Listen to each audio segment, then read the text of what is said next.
आपको लगता है कि इस मंदिर की सबसे बड़ी कला सिर्फ इसकी बनावट में है, तो अभी बहुत कुछ देखना बाकी है, क्योंकि इन पत्थरों पर कहानियां भी लिखी गई हैं और उन कहानियों को समझे बिना गोंडेश्वर महादेव मंदिर को पूरी तरह समझना मुश्किल है।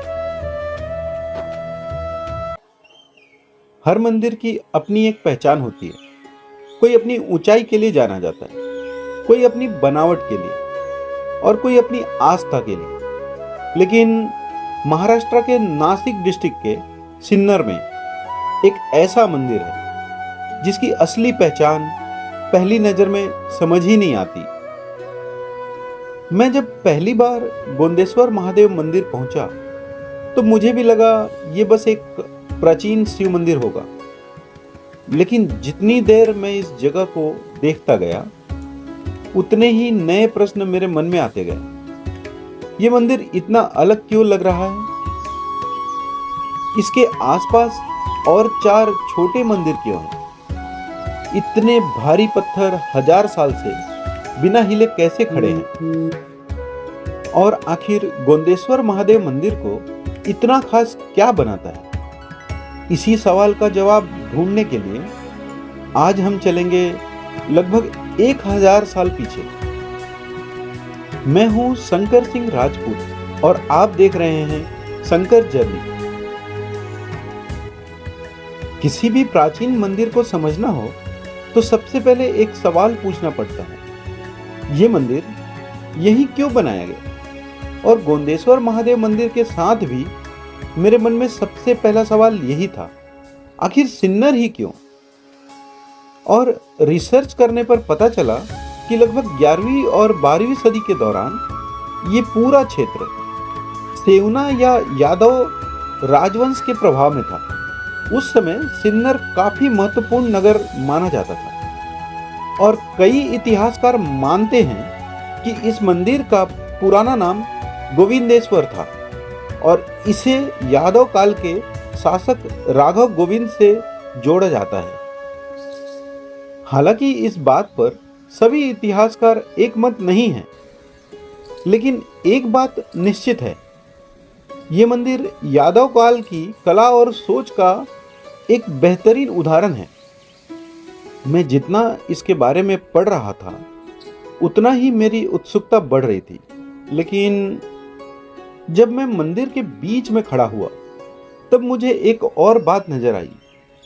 महादेव का एक मुख्य मंदिर और उसके चारों तरफ 4 और मंदिर, ये सिर्फ एक सजावट थी या इसके पीछे भी कोई वजह थी? महादेव के मंदिर के आसपास 4 और मंदिर क्यों बने हैं? मैं कुछ देर तक मंदिर के बीच में खड़ा रहा और मेरी नजर बार बार इन चारों छोटे मंदिरों पर जा रही थी। पहली नजर में मुझे लगा हो सकता है ये बाद में बनाए गए हों या शायद किसी और समय किसी और राजा ने बनवाया होगा। लेकिन जब मैंने इसके बारे में पढ़ा तो मुझे एक बहुत ही रोचक बात पता चली। ये चारों मंदिर बाद में नहीं बने थे, ये तो शुरू से ही इस पूरे मंदिर का हिस्सा थे और इसी वजह से गोंदेश्वर महादेव मंदिर को पंचयातना मंदिर कहा जाता है।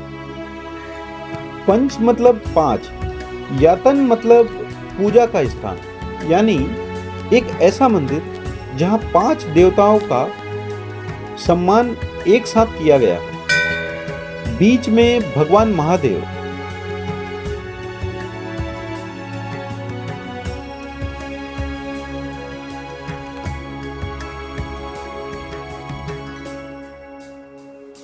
और चारों दिशाओं में भगवान गणेश,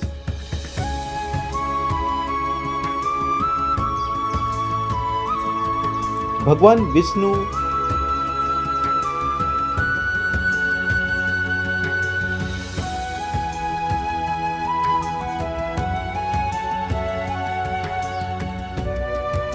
सूर्य देव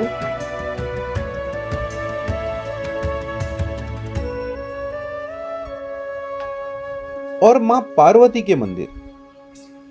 मैं कुछ देर तक इसी व्यवस्था को देख रहा था और सोचने लगा, उस समय के शिल्पकारों ने सिर्फ एक शिव मंदिर क्यों नहीं बनवाया, 5 मंदिर ही क्यों बनाए? शायद इसका जवाब भारत की उस सोच में छुपा है जहां अलग अलग देवताओं की पूजा होती है, लेकिन सबका उद्देश्य एक ही माना जाता है और सभी रूपों में एक ही दिव्य शक्ति का दर्शन। यह सिर्फ पत्थरों का समूह नहीं था, यह एक विचार था, एक संदेश था, और शायद इसीलिए 1000 साल बाद भी यह मंदिर सिर्फ सुंदर नहीं लगता, अर्थपूर्ण भी लगता है। लेकिन इस मंदिर को देखते हुए मेरे मन में अब एक नया सवाल था। इतने बड़े बड़े पत्थर बिना सीमेंट के लगभग 1000 साल से, ये मंदिर इतने सालों तक मजबूत कैसे बना रहा? पंचायातना मंदिर की सोच समझने के बाद अब मेरी नजर इसके पत्थरों पर थी। दूर से देखने पर यह सिर्फ काले पत्थरों से बना हुआ एक मंदिर लगता है, लेकिन जब मैं इसके करीब गया तो एक एक पत्थर अपनी अलग कहानी सुना रहा था। इस मंदिर के निर्माण में काले बासल्ट पत्थर का उपयोग किया गया है। ये वही पत्थर है जो दक्कन के पूरे क्षेत्र में प्राकृतिक रूप से मिलता है। लेकिन इस मंदिर की असली खास बात पत्थर नहीं है, बल्कि उन्हें जोड़ने का तरीका है। मैं ध्यान से देख रहा था, लेकिन मुझे कहीं भी आज जैसा सीमेंट का इस्तेमाल नजर नहीं आया। रिसर्च करने पर पता चला कि इस मंदिर को ड्राई मेसनरी टेक्निक से बनाया गया, यानी पत्थरों को इस तरह काटा गया, इस तरह तराशा गया और इतनी सही जगह पर बिठाया गया कि वो भी एक दूसरे को खुद संभाले रखें। सोचिए, आज भी हम किसी इमारत को मजबूत बनाने के लिए सीमेंट और स्टील का इस्तेमाल करते हैं, लेकिन लगभग 1000 साल पहले सिर्फ पत्थरों की सही फिटिंग के भरोसे इतना भव्य मंदिर खड़ा कर देना अपने आप में अद्भुत है। मैं मंदिर के चारों तरफ घूम रहा था। हर दीवार, हर कोना, हर जोड़ एक ही बात कह रहा था, यहाँ कुछ भी अंदाजे से नहीं बनाया गया। हर पत्थर अपनी जगह पर सोच समझ कर रखा गया था। और सिर्फ दीवारें ही नहीं, पूरा मंदिर एक ऊंचे चबूतरे पर बनाया गया है। इससे मंदिर को मजबूती भी मिलती है और उसकी भव्यता भी बढ़ जाती है। जितनी देर मैं इसे देखता गया, उतना ही मुझे एहसास हुआ कि इस मंदिर के निर्माता सिर्फ अच्छे शिल्पकार नहीं थे, वो बहुत गहरी सोच रखने वाले लोग भी थे। लेकिन अगर आपको लगता है कि इस मंदिर की सबसे बड़ी कला सिर्फ इसकी बनावट में है, तो अभी बहुत कुछ देखना बाकी है, क्योंकि इन पत्थरों पर कहानियां भी लिखी गई हैं और उन कहानियों को समझे बिना गोंडेश्वर महादेव मंदिर को पूरी तरह समझना मुश्किल है। क्या ये मूर्तियां सिर्फ सजावट के लिए बनी थी? इतनी देर तक मैं इस मंदिर की बनावट देख रहा था, पत्थरों को देख रहा था, लेकिन अब मेरी नजर उन पत्थरों पर बनी मूर्तियों पर थी। हर दीवार, हर खंभे पे और हर कोने में कुछ न कुछ तराशा गया था। पहले मुझे लगा ये सिर्फ मंदिर को सुंदर बनाने के लिए होगा, लेकिन जितना मैं ध्यान से देखने लगा, उतना ही मुझे एहसास हुआ कि ये सिर्फ नक्काशी नहीं है, ये पत्थरों पर लिखी हुई कहानियां हैं। आज हम रामायण को किताबों में पढ़ते हैं, कथा सुनते हैं या मोबाइल पर देख लेते हैं, लेकिन लगभग 1000 साल पहले ऐसा नहीं था। उस समय मंदिर सिर्फ पूजा का स्थान नहीं था, यहाँ लोग सीखते भी थे। और शायद इसीलिए रामायण और पुराणों के कई दृश्य इन दीवारों पर तरासे गए। मैं एक एक मूर्ति को देख रहा था।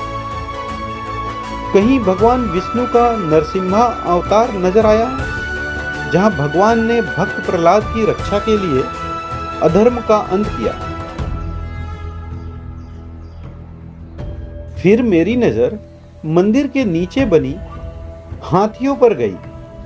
पहली नजर में यह सिर्फ सुंदर नक्काशी लगती है, लेकिन भारतीय मंदिर कला में हाथी को शक्ति, स्थिरता और जिम्मेदारी का प्रतीक माना जाता है। जैसे ये पूरे मंदिर का भार अपने कंधों पर उठाए खड़े हैं। मैं जितनी देर इन मूर्तियों को देखता गया, उतना ही मुझे महसूस हुआ कि इस मंदिर को एक बार देखना काफी नहीं है। हर बार कुछ नया दिखाई देता है।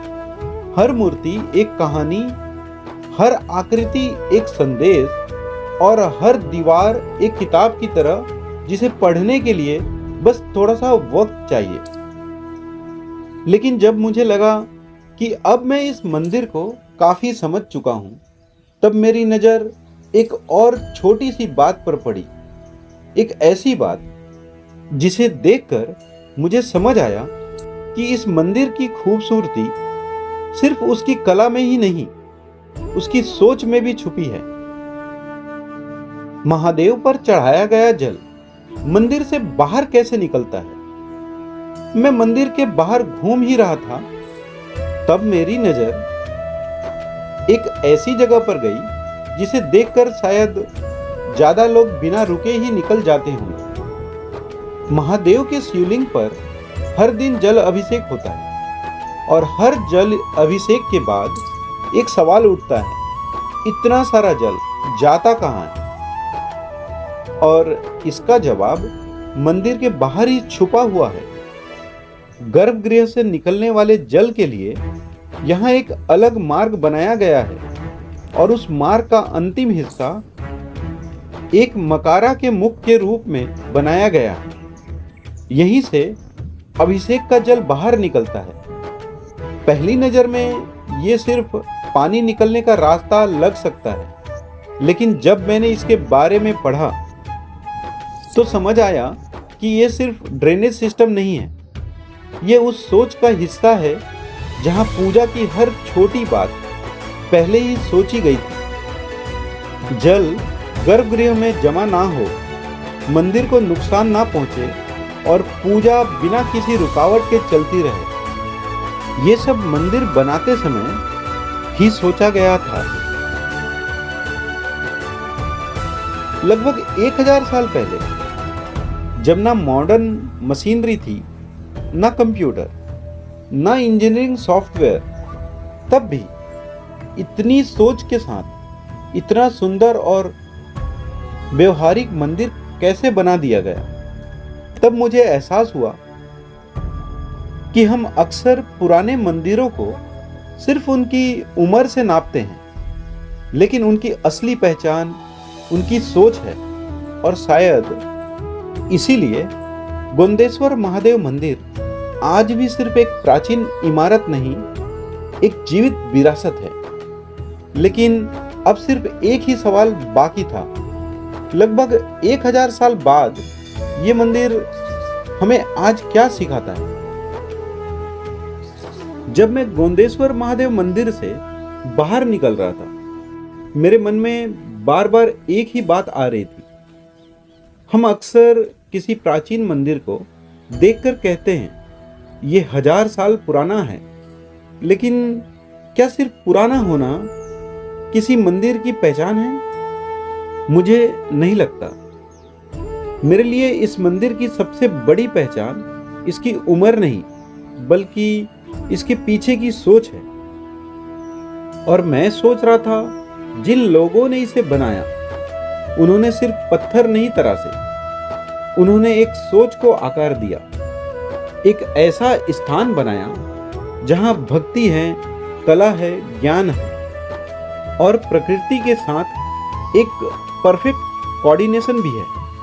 1000 साल किसी भी इंसान के लिए बहुत लंबा समय होता है। इस दौरान कितने ही राजवंश आए और चले गए, समय बदलता रहा, लोग बदलते रहे, लेकिन गोंदेश्वर महादेव मंदिर आज भी वहीं खड़ा है, शांत, स्थिर और बिना कुछ कहे अपनी कहानी सुना रहा है। शायद यही पहचान मंदिरों की सबसे बड़ी ताकत है। ये बोलते नहीं है, लेकिन बहुत कुछ सिखा देते हैं। मैं यहाँ सिर्फ महादेव के दर्शन करने आया था, लेकिन मैं अपने साथ सिर्फ तस्वीरें लेकर नहीं जा रहा। मैं अपने साथ बहुत सारे प्रश्न लेकर जा रहा हूँ, और उन प्रश्नों के जवाब ढूंढने की एक नई उत्सुकता भी है। और शायद यही किसी भी यात्रा की सबसे बड़ी सफलता होती है कि जब आप वापस लौटते हैं तो आप वही इंसान नहीं होते जो यहाँ आए थे। जब भी आप किसी प्राचीन मंदिर में जाएं, सिर्फ दर्शन करके मत लौटिए। थोड़ा सा वक्त निकालिए, उनके पत्थरों को देखिए, उनकी मूर्तियों को समझने की कोशिश कीजिए, उनकी खामोशी को सुनिए। हो सकता है वो भी आपसे कुछ कहना चाहते हो। मैं हूं शंकर सिंह राजपूत, और आप देख रहे थे शंकर जर्नी। हर हर महादेव।